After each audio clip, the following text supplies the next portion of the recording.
El siguiente programa tiene clasificación O de opinión. Esta emisora no se responsabiliza por los comentarios emitidos en este espacio. Aquí empieza el programa de opinión donde se analizarán los hechos más importantes de la semana con los mejores analistas.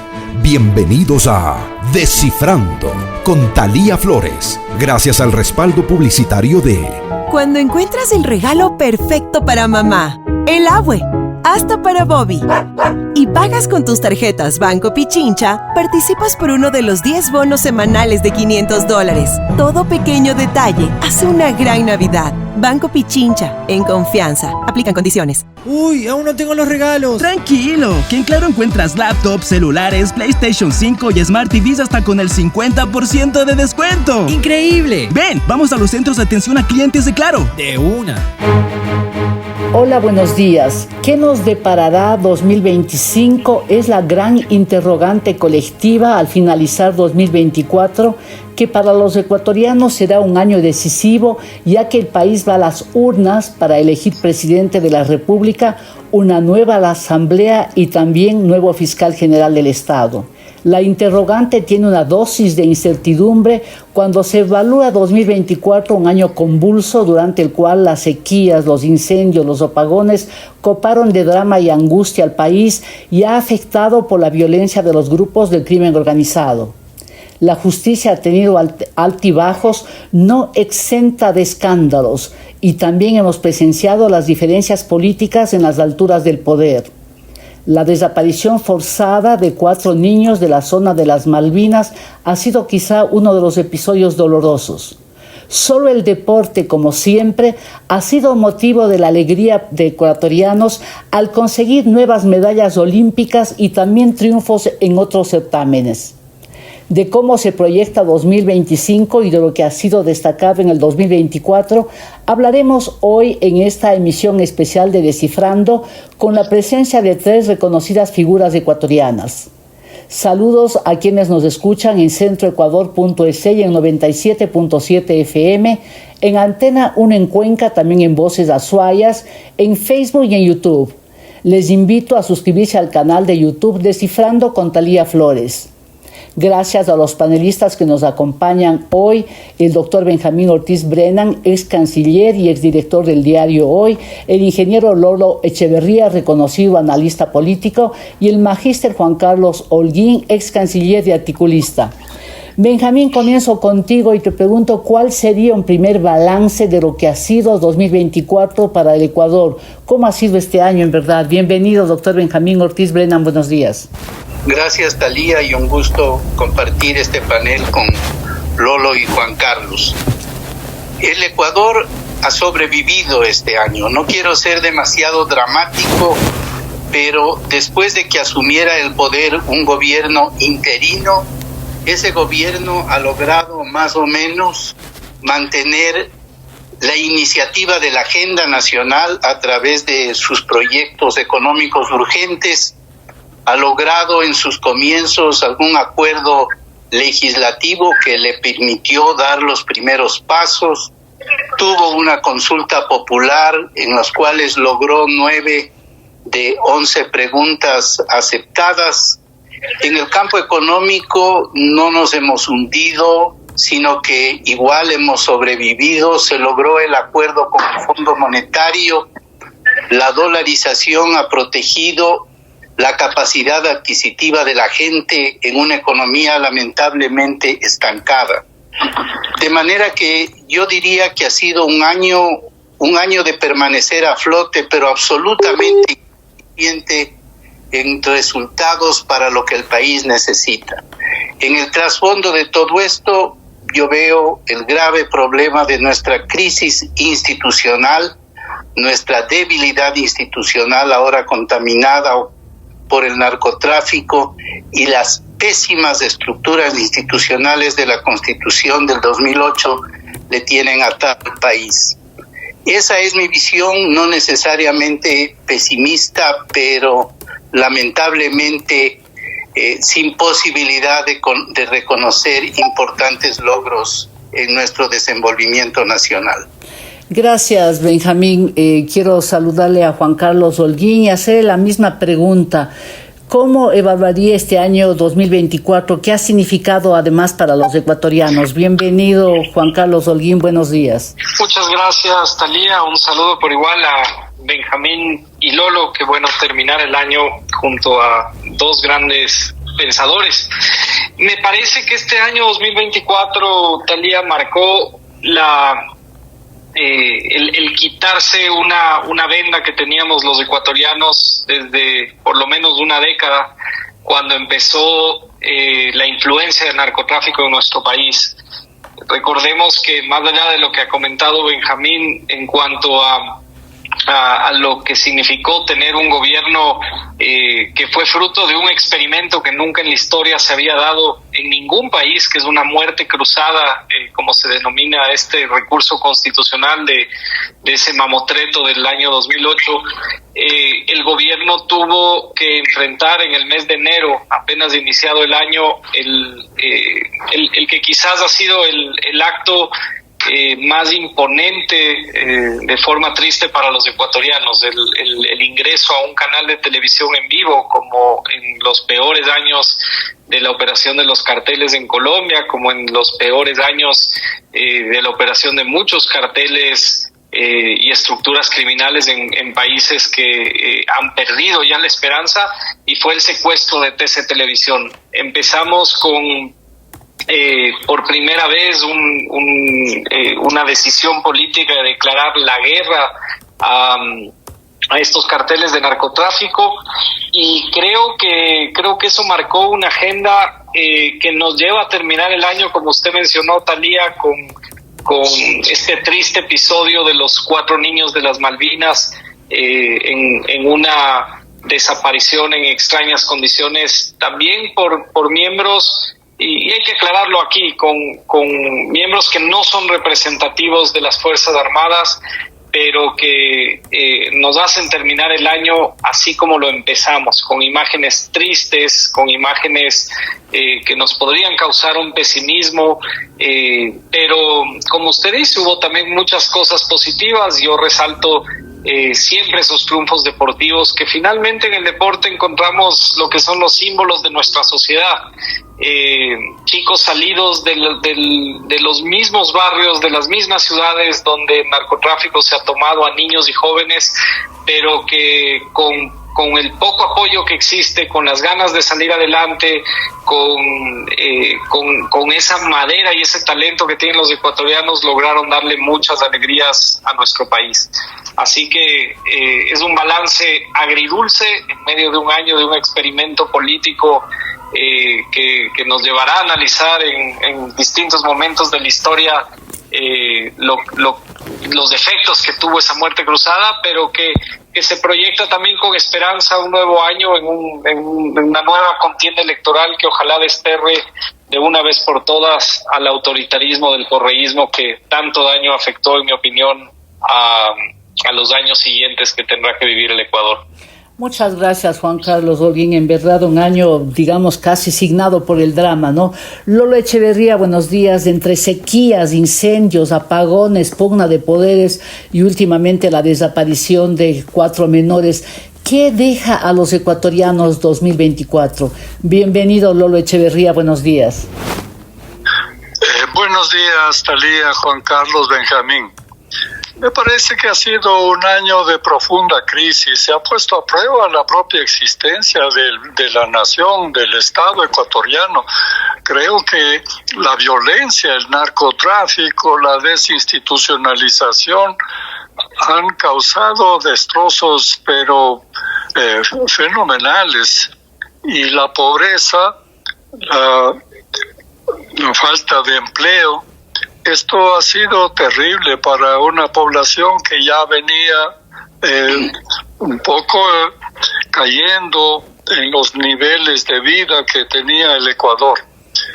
Empezó el año con alguna esperanza de que podía cambiar esto por los acuerdos iniciales de gobernabilidad, pero duró poco. Esto fue solamente un inicio, inmediatamente se borró eso porque lo que había aparecido al inicio como la posibilidad de acuerdos políticos terminaron en lo contrario, en una de las peores polarizaciones que ha vivido la política ecuatoriana. Claro que ha habido algunos signos de esperanza, especialmente en el deporte. También la paz social, a pesar de los niveles de violencia, pues es un país increíblemente dotado para la esperanza a pesar de todas las peores circunstancias. De manera que lo que veo yo es una crisis feroz en el año, y esto paradójicamente abre la esperanza de que no se puede empeorar lo que estamos viviendo y que el año 25 tiene que ser mejor, Talía. Bueno, ojalá sea en verdad, porque ha sido un algo dramático. Gracias, muchas gracias, Lolo Echeverría. Benjamín, vuelvo contigo para preguntarte algo. Mencionaste de la economía y en efecto el año 2023 se cerró con un problema de caja fiscal de tal drama que parecía que no había para pagar, no parecía, en efecto no tenían dinero para pagar los sueldos y los décimos. Eso ha mejorado algo. ¿Qué ha significado un poco estabilizar, ¿no?, la economía, digamos, en materia en las cifras, en las cuentas macroeconómicas? Porque igual tenemos el dinero del Fondo Monetario y de otros organismos internacionales de no funciona porque el país carece de ingresos importantes. Pero ¿cuánto ha implicado que la economía haya logrado mantenerse en mejor ritmo que lo que se recibió, Benjamín? Bueno, creo que el gobierno, este gobierno al que le sigo llamando interino, ha conseguido un entendimiento con el Fondo Monetario para mantener este soporte que resulta indispensable para el sostenimiento del país, porque sin esos recursos seguramente habría sucumbido la dolarización. Y si es que nosotros vemos el país en situación difícil y crítica, no puedo apenas imaginarme lo que sería el país si es que este dólar, que de alguna manera da una señal de que existe algo de capacidad adquisitiva permanente para la gente y para las empresas, si es que este dólar desaparece en medio de la confusión y entonces perdemos la dolarización, es decir, la referencia a una moneda dura, y nos acabamos de caotizar. Entonces, yo creo que ese primer equilibrio que ha conseguido y el mejorar la posibilidad, el déficit fiscal, mejorar en el sentido en que terminamos el año con una posición muy difícil todavía, con casi 4,000 millones de déficit fiscal, pero el año anterior fue peor. Y entonces, en situaciones difíciles por todo el contexto de violencia y de narcotráfico y de debilidad institucional, el haber sacado la cabeza del agua con la economía es un buen dato. Lamentablemente, los ecuatorianos a veces no vemos dónde está nuestro interés. Nos quejamos de la falta de trabajo y pocas fuentes de trabajo se han creado. Pero cuando se hace la consulta, hace el presidente Noboa la consulta, le decimos no al arbitraje internacional, como que no supiéramos primero que esa es una institución universal en las relaciones entre estados y empresas inversoras, y segundo, que tenemos un sistema judicial en que ni nosotros confiamos en él. ¿Cómo podemos esperar que vengan inversiones de afuera si no le damos la oportunidad de que en caso de conflicto, de diferencias, se recurra a un tercero? ¿Cómo entender en esta falta de trabajo que no se haya aprobado el trabajo por horas? Es decir, aquel que permitiría flexibilizar un régimen que desalienta a los pequeños empresarios, a las tiendas, a las bodegas pequeñas, a los artesanos, de contratar gente, porque las obligaciones son tan enormes para el patrono, para el pequeño patrono, que simplemente la informalidad domina en el país. Entonces, perdimos esa oportunidad de hacer algún avance en ese sentido, y el crecimiento económico es de cero, pero pudo ser peor, no hemos tenido estallidos sociales, a pesar de que el gobierno tomó 2 medidas que aquí resultaban casi imposibles, que ha sido el disminuir el subsidio a las gasolinas extras, ¿no es cierto? Y eso, y aumentar el IVA en 3 puntos, cuestión que era imposible en el Ecuador, con un IVA muy bajo, con grandes necesidades sociales, con necesidad de mantener el equilibrio macroeconómico. Estos 3 puntos del IVA estuvieron en discusión en la prehistoria, cuando yo fui ministro de Relaciones Exteriores, en el año 99-2000, imposible entenderse que había que hacer ese ajuste para tener un desahogo en la economía pública. No fue posible. Ahora consiguieron. Y consiguieron también restablecer el tema de disminuir los subsidios, porque con una economía subsidiada por todos los lados del país no es viable.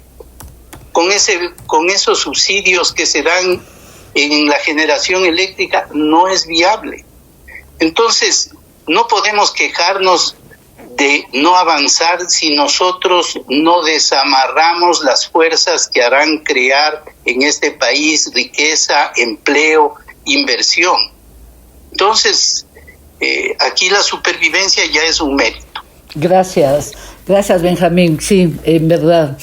Lolo le decía a Juan Carlos Holguín, siguiendo las líneas de lo mencionado por Benjamín Ortiz, ¿qué país es este que en la consulta popular niega la posibilidad de tener un trabajo a tiempo parcial, sabiendo los problemas económicos que tiene el Ecuador y la falta de empleo? Y también cómo es este país que al mismo tiempo no hubo reacciones, felizmente, ni peor estallidos sociales ante los ajustes que hubo. ¿Cuál es este país, Lolo? Ese país, Talía, es un país que no cree ya en los políticos y es un país agobiado, cansado de los políticos y cansado de una realidad que es injusta. Por eso ni siquiera puede reaccionar. Y esto no es bueno, no es un mérito. La gente tiene que disgustarse cuando se gobierna mal, cuando los políticos actúan mal. Entonces, lo que hemos visto es un país que está tolerando toda clase de cosas. Si uno hace el repaso de las cosas que hemos tolerado este año, es hasta lo inverosímil.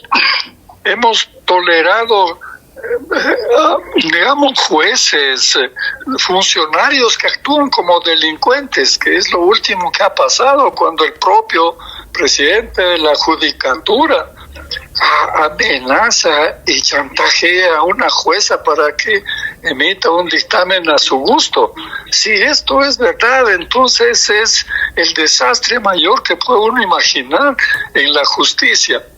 Pero eso es algo que proviene de la política, es la contaminación de la política. Hemos tolerado la contaminación del narcotráfico en la política, en la policía, en las Fuerzas Armadas, y sin capacidad de reacción. Hemos tolerado niveles de pobreza increíbles, de mucha gente a niveles de supervivencia, y hemos tolerado en estas condiciones apagones de hasta 14 horas, también sin reaccionar. Es decir, ya va más allá de la paciencia esto que nos ha pasado, porque cuando un país tolera demasiado, entonces le da pábulo al autoritarismo, y eso no es bueno. De manera que la pregunta hay que contestar de esta manera, Talía. Es un pueblo que no cree en los políticos y es un pueblo agobiado por la realidad. Dramático, porque además de ese mismo pueblo va a las urnas para elegir un nuevo gobernante. Permítanme aquí hacer una primera pausa. A la audiencia le invito a enviar sus comentarios a la cuenta ex @TalíaFloresF y también al Facebook. Ya volvemos. Inicio de espacio publicitario. Cuando encuentras el regalo perfecto para mamá, el Abue. hasta para Bobby. Y pagas con tus tarjetas Banco Pichincha, participas por uno de los 10 bonos semanales de $500. Además, recibes 3x1 de millas Pichincha Miles y hasta 40% de descuento. Todo pequeño detalle hace una gran Navidad. Banco Pichincha, en confianza. Aplican condiciones. Noviembre, se me ha hecho eterno. Pero si es diciembre, ya casi es Navidad. Uy, aún no tengo los regalos. Tranquilo, que en Claro encuentras laptops, celulares, PlayStation 5 y Smart TVs hasta con el 50% de descuento. ¡Increíble! Y puedes pagarlos a 18 meses con la cuarta cuota gratis. O difírelos con tu tarjeta de crédito y recibe 2 meses de gracia. Ven, vamos a los centros de atención a clientes de Claro. De una. Vigencia y condiciones en claro.com.es. Fin de espacio publicitario. Continuamos en Descifrando con Thalía Flores, una revisión de los hechos más importantes de la semana. Estamos de vuelta, gracias por seguir con nosotros conversando en este programa especial con Lolo Echeverría, analista político, el magíster Juan Carlos Holguín, ex canciller de Articulista, y Benjamín Ortiz Brennan, ex canciller y ex director del diario Hoy. Juan Carlos, hablemos ahora porque igual podemos ir matizando lo que pasaba el 2024, pero sí me interesa muchísimo la proyección de lo que significará las elecciones para elegir presidente, asambleísta y también fiscal. ¿En qué condiciones va el país a las urnas y cómo ha sido este año, por ejemplo, exactamente en el tema político, Juan Carlos Holguín? Talía, no quería dejar de decir nada más algo sobre la pregunta anterior que contestó acertadamente Lolo, pero uno de los elementos que este año también se han hecho muy visibles, y decía yo antes el por qué el correísmo ha sido un elemento tan nefasto para nuestro país, y es que parecería que ellos quieren gobernar sobre las cenizas, no importa lo que pase con el país. Esa ambición de regresar al poder a cualquier costo hace que se generen unas condiciones para el país bastante negativas.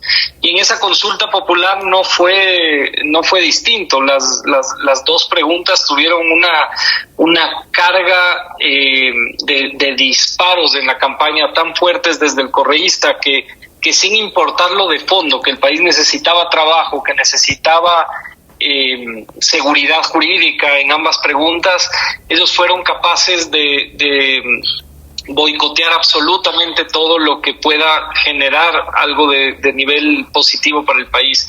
Y adicionalmente es lo que hemos visto en este último tiempo, y contestando la pregunta de cómo se va a dar este proceso electoral, creo que va a ser un proceso electoral muy violento. Acabamos de salir de uno donde tuvimos el triste fallecimiento de un candidato presidencial, de Fernando Villavicencio, pero ahora iniciamos esta campaña electoral como mencionábamos antes, con este escenario de los 4 niños desaparecidos de forma lamentable, pero con un hecho bastante peculiar, y fue la presencia de Ricardo Patiño en casa de los padres de estos niños, ya manipulando una nefasta situación, una triste situación, pero entrando a una campaña política de esa manera, y creo que así estará marcado este proceso electoral. Me parece que tendremos una polarización muy grande. Vamos a empezar el año con una polarización política, que es un fenómeno que se ha dado este 2024 en la mayoría de países del mundo, sobre todo en las democracias occidentales.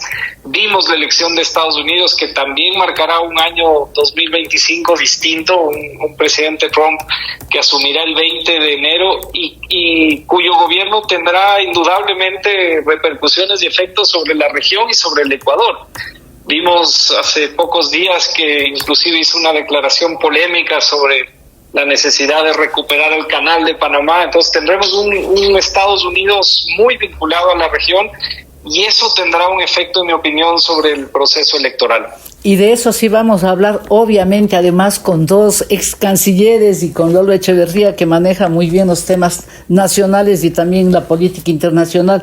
Obviamente vamos a tocar eso. Y ahora quiero preguntarle a Benjamín Ortiz, ¿en verdad la campaña se presenta de una manera increíblemente polarizada. Creo que pese a que en el Ecuador solemos decir por primera vez, y eso ya ha ocurrido, pero no ha pasado esto de que 2 candidatos entre 16 hayan realmente polarizado la contienda. Por eso algunas personas inclusive hablan de que parecería la tercera vuelta, ¿no?, de la campaña de 2023, porque son además los 2 protagonistas, en este caso el presidente Noboa y Luisa González. ¿Qué se avisora una campaña de esta naturaleza, Benjamín? ¿Y cómo tendríamos que hacer, y aquí apelo al periodista, al analista, cómo tendríamos que actuar los ecuatorianos para que en esta polarización se hablen los temas que le interesan al país? Hay temas dramáticos. El Ecuador está en unas condiciones económicas, pese a que las cifras demuestran que hemos mejorado algo, pero es un drama porque no tenemos ingresos, hay falta de empleo y toda la problemática. ¿Cómo se hace una campaña tan polarizada, Benjamín? La polarización, Thalía, me parece que puede llevar a que las elecciones de la Asamblea en la primera vuelta, que es una gran falla del sistema político ecuatoriano, entre otras fallas, por lo cual nunca los gobernantes tienen mayoría, salvo cuando se apoderó del país el correísmo. Sin mayorías en la legislatura es imposible gobernar, y ahora que está polarizado, es probable, si esa polarización se mantuviera en términos generales, que tengamos una Asamblea Nacional con 2 fuerzas políticas grandes. La oficialista, si es que sostiene su posición el presidente Noboa, y la de la Revolución Ciudadana. Entonces aquí yo me atrevería a decir que no hay mal que por bien no venga. Eso podría dar una asamblea más equilibrada para el próximo gobierno, cualesquiera que sea el resultado. Además, es probable que el correísmo salga derrotado, porque ya es hora de que el país se dé cuenta de los grandes daños que nos hicieron en todos los campos, digamos, con este mamotreto constitucional, que con esos organismos como el Consejo de Participación Ciudadana y con las atribuciones del Consejo de la Judicatura, son organismos de poca gente, a la que por un lado y por una serie de trucos y trafacías legales se trata de moverlos y reemplazarlos, porque si se apodera de eso un grupo político, digamos el correísmo, toma el control del país porque designa a la fiscal o al fiscal, a las autoridades de control. Entonces, esta malhadada institucionalidad es la que estropea en mucho la vida nacional y desacredita todos los procesos. Por ejemplo, el mismo proceso para la selección de los ministros de la Corte Nacional. Es una vergüenza. Primero abren a que se inscriban decenas o centenares de personas, cuando en cualquier país hay pocos ciudadanos que por procesos democráticos normales pueden acceder a esas posiciones y cargos. Aquí se inscribe todo el mundo, menos los mejores, porque como gente con sólido prestigio profesional, académico, no estoy descalificando a todos los que se han inscrito, ni mucho menos, pero es una convocatoria a la multitud para ser ministros de la Corte Suprema. Y claro, los sistemas fallan, se cometen errores vergonzosos. Dicen que la calificación, digamos, de idoneidad estaba en manos de un empleado del Consejo de la Judicatura o empleada. Nada de eso es lógico, nada de eso funciona bien. Entonces, si es que el próximo año en las elecciones tenemos marcadas 2 fuerzas políticas y se pudiera hacer una mayoría que controle la Asamblea, me atrevo a decir desde el lado democrático, y que permita abrir el camino para cambiar esta Constitución en sus peores aspectos, porque nos tiene amarrados. El detalle, por ejemplo, que ahora no está en discusión, pero que sí fue preocupación de la opinión pública, de que no se puede tener cooperación militar extranjera para asuntos que interesa al país, como el control del narcotráfico, ¿no es cierto? Eso que resurgió con la propuesta de Noboa es una prueba más de que el correísmo, por hacer propaganda política y quién sabe, para facilitar, digamos, el negocio de la droga, le prohibió al país en la Constitución una cooperación extranjera que ningún país se ha negado a sí mismo. Eso es recortar la soberanía nacional, no defender la soberanía nacional. Benjamín, no permíteme por favor hacerte una repregunta ahí. Lo que estás diciendo tú, y además te escuché hace poco en la Academia Diplomática justo una conferencia sobre esta ayuda internacional, ¿no? Que no es base militar como ellos han difundido. Pero tú acabaste de decir minutos atrás que es bueno que un poco haya dos bloques grandes en la Asamblea Nacional para facilitar la gobernabilidad, pero un bloque es de ellos, exactamente. O sea, ¿qué significa eso? O sea, ¿necesitamos la sombra para resaltar la luz o de qué estamos hablando?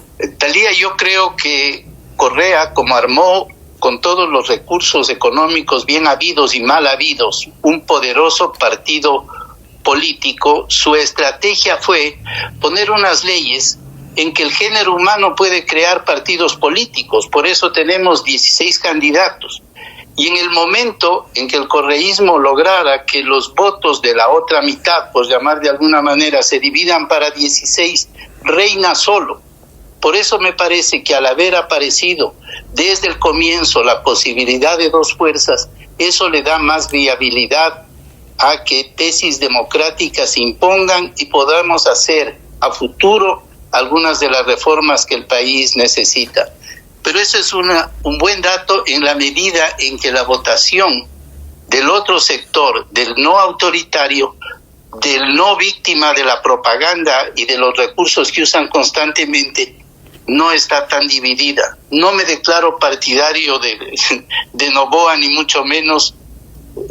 Me parece que podrían ser personajes mucho más preparados, capacitados, hábiles, los calificativos que se quiera, pero por lo pronto es lo que tenemos. Y eso de un Congreso con más poder para el Ejecutivo no sería del todo malo, ni mucho menos. Me hiciste acuerdo de una frase que se suele decir: es lo que da la tierra, Benjamín.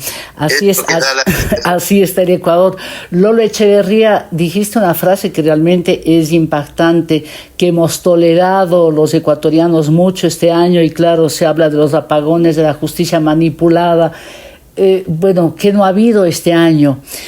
Con ese escenario y con esa conciencia, porque en el fondo el Ecuador sí es un país pacífico, ¿no? Por eso que se ha soportado todo esto, como tú dices, pero ¿en qué condiciones emocionales y psicológicas? Además, hablando de un tema psicológico que dice que se agravó con la pandemia, y nosotros con las sequías, los apagones, los incendios, nos habrá afectado colectivamente más.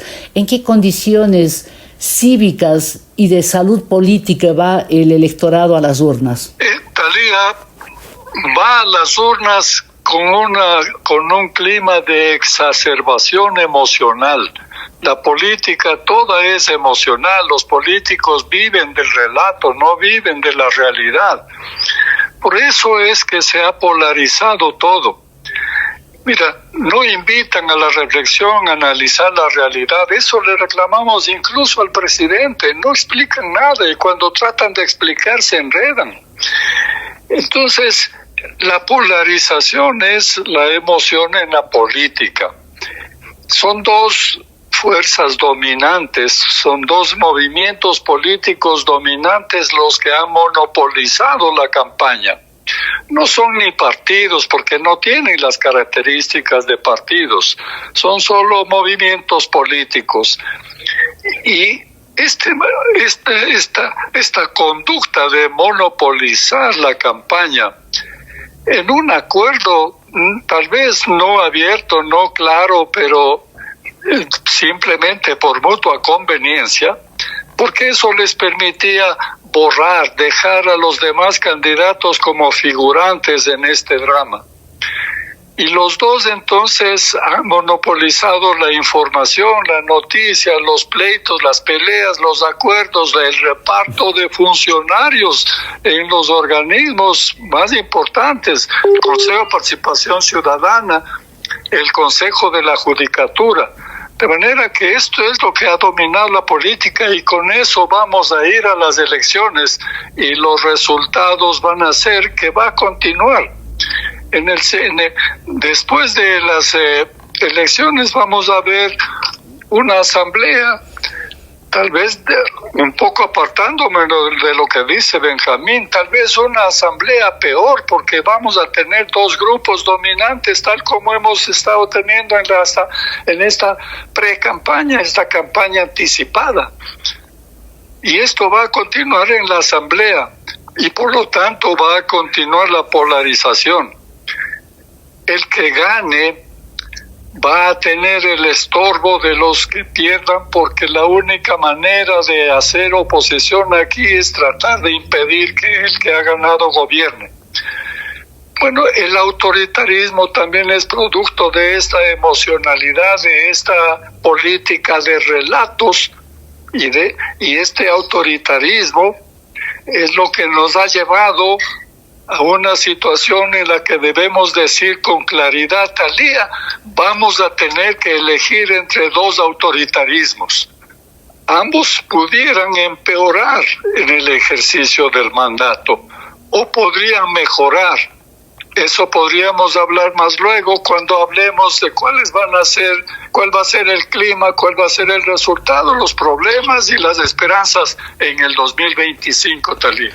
Gracias, Lolo, y hay que ir diciendo porque lo único que yo no controlo aquí, no controla nada mismo es el tiempo y se está yendo rapidísimo porque están diciendo cosas muy buenas. Juan Carlos, para redondear lo que había planteado Benjamín y también ha mencionado Lolo Echeverría, la pregunta sería ¿cómo pinta la asamblea si van a estar dos fuerzas poderosas que coincide que son las mismas que hicieron cuando ganó recién la presidencia y se posesionó el presidente Noboa, hicieron un acuerdo en la asamblea y coincidió que le dieron la comisión de fiscalización, la de justicia y otras más al correísmo y después resultó como un boomerang para los que les entregaron?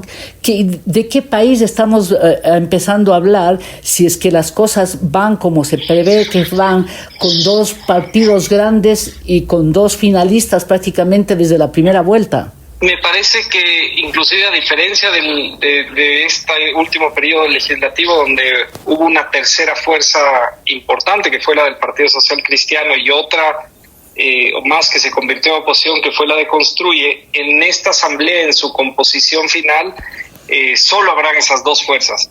Pero también hemos sido advertidos por esas mismas dos fuerzas, cada uno con sus intereses y con sus estilos, en que en caso del triunfo electoral del presidente Noboa o en caso del triunfo electoral de la candidata del correísmo Luisa González, ambos han mencionado la idea de tener una constituyente nueva.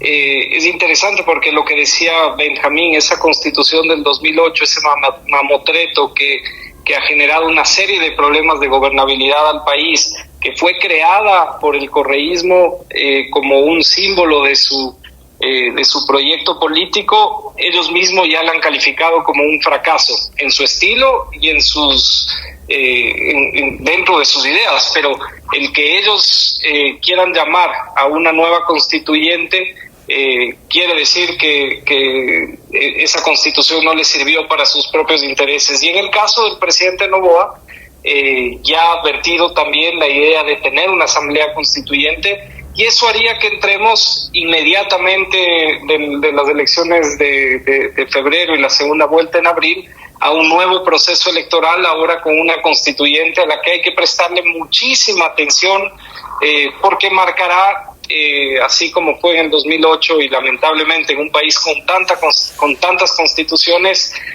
los siguientes 15, 20 años de la política ecuatoriana. Así que lo que pasa en esa asamblea, más allá de tener dos fuerzas polarizadas, será pasajero, puesto que en mi opinión tendremos una consulta popular para convocarnos a una constituyente, y eso cambiaría todo el proceso institucional del Ecuador en el año 2025. Muchas gracias, Juan Carlos. Y se nos ha ido el tiempo de este nuevo bloque. Permítanme hacer una nueva pausa, recordándole a la audiencia que Descifrando puede ser escuchado en 97.7 FM, en centroecuador.es, en Antena 1, en Voces Azuayas y en YouTube. Les invito a suscribirse al canal de YouTube Descifrando con Talía Flores. Ya volvemos. Inicio de espacio publicitario. Noviembre, se me ha hecho eterno. Pero si es diciembre, ya casi es Navidad. Uy, aún no tengo los regalos. Tranquilo, que en Claro encuentras laptops, celulares, PlayStation 5 y Smart TVs hasta con el 50% de descuento. ¡Increíble! Y puedes pagarlos a 18 meses con la cuarta cuota gratis. O difírelos con tu tarjeta de crédito y recibe 2 meses de gracia. Ven, vamos a los centros de atención a clientes de Claro. De una. Vigencia y condiciones en claro.com.es. Cuando encuentras el regalo perfecto para mamá, el Abue, hasta para Bobby, y pagas con tus tarjetas Banco Pichincha, participas por uno de los 10 bonos semanales de $500. Además, recibes 3x1 de millas Pichincha Miles y hasta 40% de descuento. Todo pequeño detalle hace una gran Navidad. Banco Pichincha, en confianza. Aplican condiciones. Fin de espacio publicitario. Esto es Descifrando, un programa de opinión con Talía Flores. Continuamos, están hoy en Descifrando el magíster Juan Carlos Holguín, ex canciller y articulista, el doctor Benjamín Ortiz, también ex canciller de la República y ex director del diario Hoy, y el ingeniero Lolo Echeverría, reconocido analista ecuatoriano. Lolo, quiero preguntarte a ti los temas sociales, ¿cuáles son las deudas que le deja al Ecuador los gobernantes y también el propio país, ¿no? Porque no solamente que no hay empleo, sino que la violencia ha aumentado. Hay una serie de demandas sociales que están insatisfechas. ¿Cuáles serían esas deudas que habrían que ser cumplidas por los próximos gobernantes?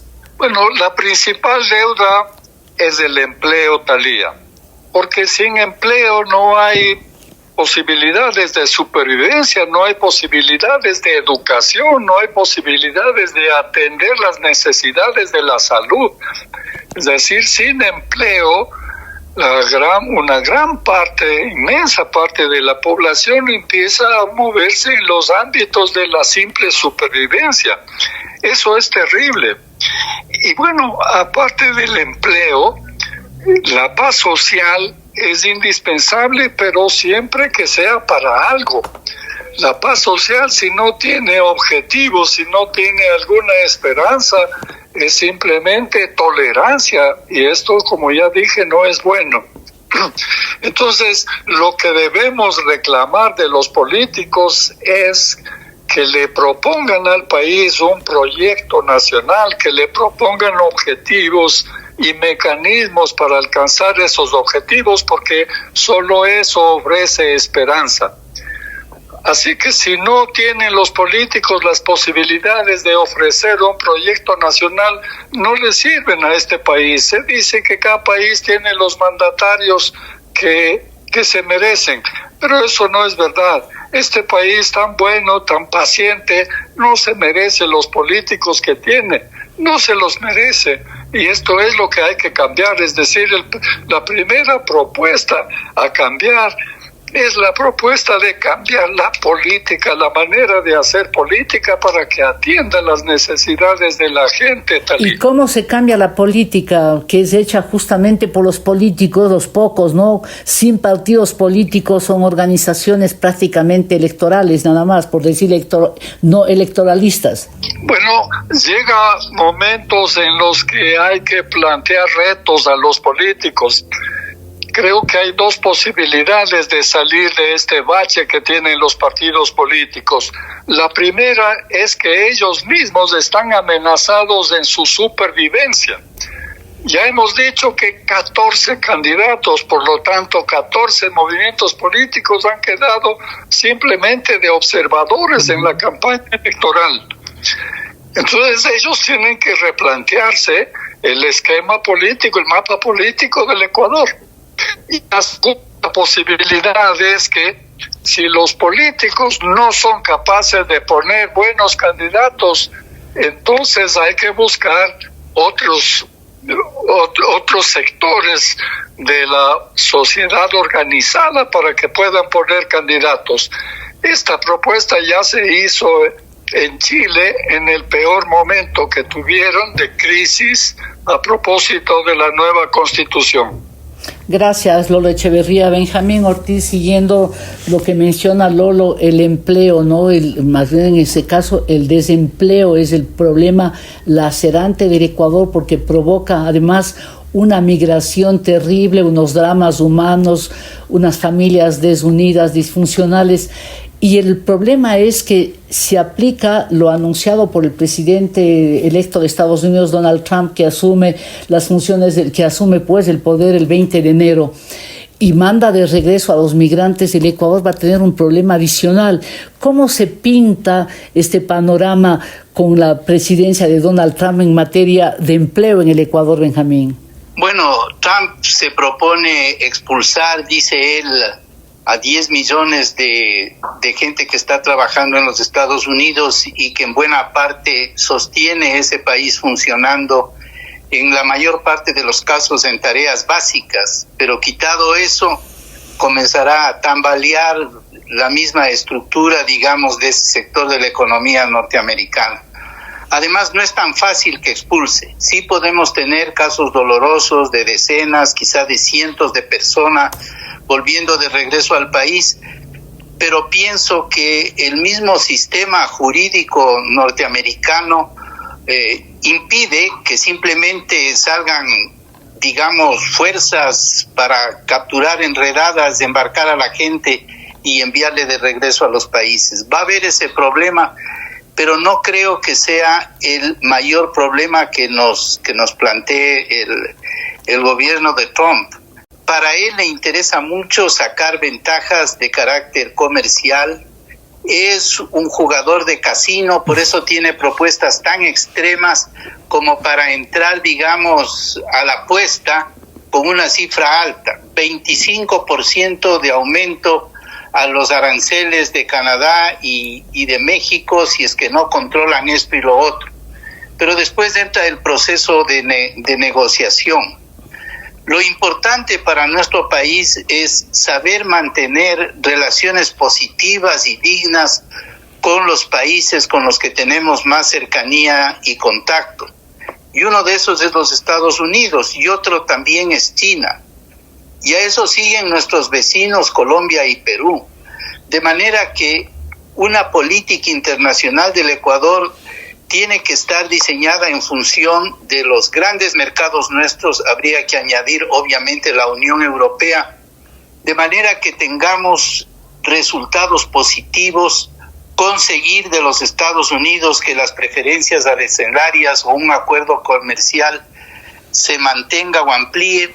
Sabemos que a los demócratas no les gustan los acuerdos comerciales, ¿no es cierto? Y Trump también por su lado es un individuo que con esto de América primero tiene una tendencia al aislacionismo.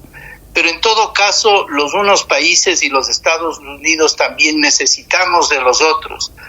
Habrá que manejarse, digamos, con mucha habilidad, y yo creo que irrupciones tipo revolución ciudadana, ¿no es cierto?, que buscan más la propaganda que la misma conveniencia del país, le podrían hacer mucho daño al Ecuador. El Ecuador tiene que mantener buenas relaciones con los Estados Unidos, con la Unión Europea, con China y sus vecinos. Si aquí se ponen a hacer propaganda como en el gobierno anterior, en que se permitieron toda clase de desmanes de carácter político nacional e internacional, simplemente porque sobraba la plata. Pero esa plata ya no existe. Lo que existen son las deudas, porque ninguna plata les alcanzó para la demagogia. Entonces, ahora, tener esos gestos sería una barbaridad contra los intereses del país. Gracias, gracias, Benjamín. Con prudencia y habilidad. Sí, les pido, por favor, vayan abreviando porque se nos está acabando el tiempo y quiero que todos intervengan. Digamos, no el gobierno anterior, sino el gobierno de hace 10 años, porque el anterior fue de Guillermo Lasso, y quiero preguntarle justamente a Juan Carlos Holguín, que fue canciller, ¿cómo pinta las relaciones del Ecuador con el gobierno de Donald Trump desde el punto de vista justamente de dos temas, de esto del empleo, porque si es que cumple su palabra y manda de vuelta a los migrantes, también vendrán ecuatorianos, y necesitando como les necesitamos para justamente proteger sobre todo el Pacífico y nuestras fronteras en un momento que el Ecuador vive el drama del crimen organizado metido en el país.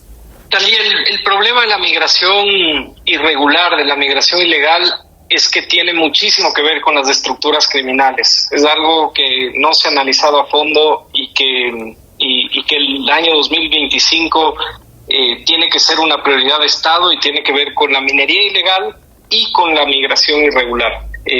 Ambos son dos de las industrias en las que los mismos carteles mexicanos están involucradas. Yo he escrito este año unas 2 o 3 veces alrededor de esta experiencia que tuve como canciller en los últimos años, donde estos fenómenos se empezaron a presentar y la información que nos entregaban los gobiernos de Estados Unidos, de Colombia, entre algunos otros en sus informes de inteligencia, determinaban que precisamente todo ese paso de migrantes ecuatorianos que empezó en un boom de la pospandemia tenía que ver con la actuación de estos grupos irregulares, que finalmente lo que hacen es un proceso de préstamos, sobre todo en las provincias donde hay gran presencia de la minería ilegal.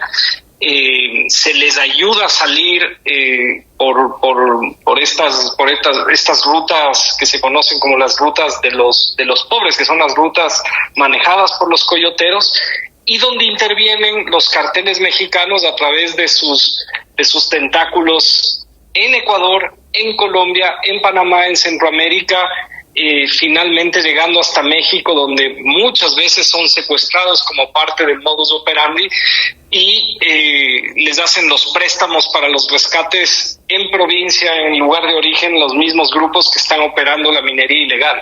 Entonces hay que entender que lo que ha manifestado el presidente Trump respecto a la migración ilegal no es del todo descabellado frente a otro de sus anuncios que ha sido muy importante del fin de semana, y es declarar a los carteles mexicanos sobre todo como grupos terroristas.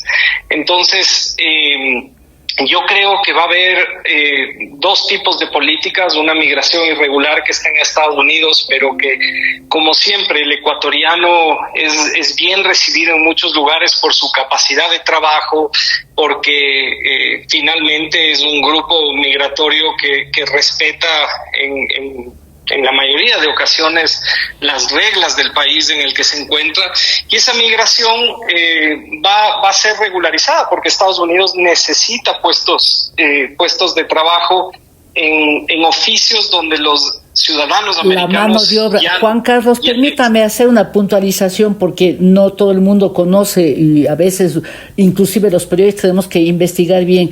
Que Estados Unidos declare a los carteles de México carteles y les ponga la etiqueta de terroristas, significa bajo la legislación estadounidense que Estados Unidos puede ir a por ellos, como se dice, en el propio territorio mexicano. Sí, siempre y cuando tenga convenios de cooperación en los países donde podría llegar a intervenir. Ya la presidenta Claudia Sheinbaum ha dado una respuesta bajo los discursos que el Grupo de Puebla siempre ha tenido en relación a su relación, valga la redundancia, con los grupos irregulares y de economía criminal, que es decir, que esto afectaría su soberanía y no lo permitirán. Pero hay que entender que los carteles mexicanos son los carteles que hoy operan la mayor cantidad de droga en nuestra región y que son aliados, como lo ha manifestado el periódico ABC de España durante el fin de semana, de estos grupos balcánicos, sobre todo la mafia albanesa, que tiene hoy una presencia enorme en Europa, que controla el negocio de la droga en Europa y que opera con estos socios latinoamericanos, sobre todo los carteles mexicanos en nuestra región. Entonces, el declararles como grupos terroristas por parte de Estados Unidos determina nuevas maneras de cooperación, nuevas vías de apoyo a los países que estén luchando contra estos grupos, y en el caso de Ecuador, con la sentencia de la Corte Constitucional, como decía Benjamín, creo que podremos tener un trabajo coordinado en caso de que gane la reelección un presidente democrático o cualquier otro candidato en alguna sorpresa electoral que represente valores democráticos firmes. Gracias. Con el correísmo esto será imposible, y tendremos nosotros un escenario bastante complejo en la relación con Estados Unidos. Sí, yo creo que a mi audiencia le quedo debiendo tiempo, que es lo que me falta siempre, pero porque todo esto explicado, ¿no? La pregunta fundamental es cómo es que un partido con todas esas características probablemente esté en la segunda vuelta. Lolo, quisiera a ti preguntarte algo, ya no solamente sobre los efectos de la política internacional que va a aplicar el presidente Donald Trump en materia de empleo, sino yo quisiera más vale una visión tuya sobre cómo ha sido la política exterior del Ecuador en el año 2024. Bueno, ha sido una política no clara, confusa.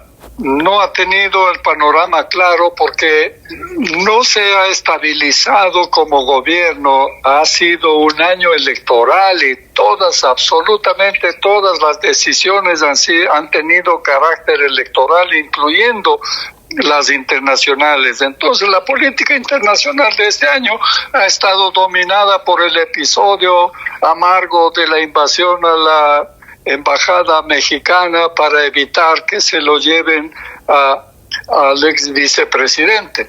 Eso ha dominado porque eso ha impuesto una visión del Ecuador de un país hasta cierto punto bárbaro, que no es solamente el único episodio, se suman otros episodios como el caso de la vicepresidente, el caso del narcotráfico, etcétera, que configuran para el exterior una imagen del país. Entonces aquí no importa tanto qué política queremos, lo que importa es qué política ofrecemos al mundo y cómo nos ve el mundo. Y el mundo nos ve como un país bárbaro, capaz de hacer cosas inverosímiles como esto de la vicepresidente, capaz de tolerar cosas inverosímiles como lo del narcotráfico y capaz de hacer cosas arbitrarias en el ámbito internacional que no han hecho ni las dictaduras, como la invasión de la embajada. Así que, en definitiva, ha sido un año desde el punto de vista internacional muy malo para el país. Gracias, Benjamín. En menos de un minuto, y disculpa la osadía, ¿cómo ha sido la política exterior del Ecuador en 2024? Una política que ha reaccionado a hechos particulares, no hay una estructura muy clara, pero sí diría yo respecto a México que vivimos en un ambiente internacional en el continente en que la intervención en asuntos de otros países, del Grupo de Puebla, comenzando por el presidente de México, cuando ese presidente dice que el presidente del Ecuador ganó la presidencia gracias al asesinato de un candidato, entonces ya no estamos hablando de un país con todos los honores y con todas las limitaciones. Y cuando da protección a una banda de desfalcadores ecuatorianos, no solo protección, sino empleo y nacionalidad, y cuando quiere llevarse al mayor de todos estos individuos, que es Glass, llevarse con la protección de la Embajada de México, entonces la gravedad de esa intervención disminuye completamente y, como se dice en derecho, la mora purga la mora. El que hizo mal no es que hace bueno al otro, pero entre dos malos hay por lo menos empate, yo diría, de ese incidente con México. Gracias, Benjamín, y aquí se nos ha ido el tiempo. Permítanme hacer una brevísima pausa para regresar con la pregunta cuya respuesta genera gran expectativa en la audiencia. Ya volvemos. Inicio de espacio publicitario. Cuando encuentras el regalo perfecto para mamá, el Abue, hasta para Bobby. y pagas con tus tarjetas Banco Pichincha, participas por uno de los 10 bonos semanales de $500. Además, recibes 3x1 de millas Pichincha Miles y hasta 40% de descuento. Todo pequeño detalle hace una gran Navidad. Banco Pichincha, en confianza. Aplican condiciones. Noviembre, se me ha hecho eterno. Pero si es diciembre, ya casi es Navidad. Uy, aún no tengo los regalos. Tranquilo, que en Claro encuentras laptops, celulares, PlayStation 5 y Smart TVs hasta con el 50% de descuento. ¡Increíble! Y puedes pagarlos a 18 meses con la cuarta cuota gratis. O difírelos con tu tarjeta de crédito y recibe 2 meses de gracia. Ven, vamos a los centros de atención a clientes de Claro. De una. Vigencia y condiciones en claro.com.es. Fin de espacio publicitario. ¿A quién le ha ido bien y a quién le ha ido mal en esta semana? Descifrando con Thalía Flores. Estamos de vuelta y la pregunta está planteada. Juan Carlos Holguín, ¿qué ha sido lo peor de 2024? La operación visible y triste de los carteles de narcotráfico en el Ecuador. Lolo Echeverría. Lo peor ha sido la violencia y el narcotráfico, que además han sido hermanos. Benjamín Ortiz. La pérdida del país seguro por la violencia del narcotráfico. Y para que nos quede un sabor agradable para el inicio del 25, ¿qué sería lo mejor que ocurra en el 25, Juan Carlos Holguín, para el Ecuador? La consolidación política de algún gobierno democrático que termine de desterrar este triste periodo del correísmo que tuvo el país. Lolo Echeverría. Lo mejor así puede ser librarnos una vez más del correísmo y tener una asamblea constitucional que corrija la Constitución. Benjamín Ortiz. La reforma institucional, a lo mejor con una asamblea constituyente, porque el gran problema del país es su estructura institucional y ahí se derivan los otros males. Gracias a los panelistas que han estado hoy con nosotros en este programa especial de Descifrando y a ustedes, amigas y amigos, por su fidelidad. Envíen sus comentarios a la cuenta @Thalía Flores y también al Facebook. Les espero la próxima semana. Gracias, chao y feliz 2025. Aquí termina Descifrando con Thalía Flores.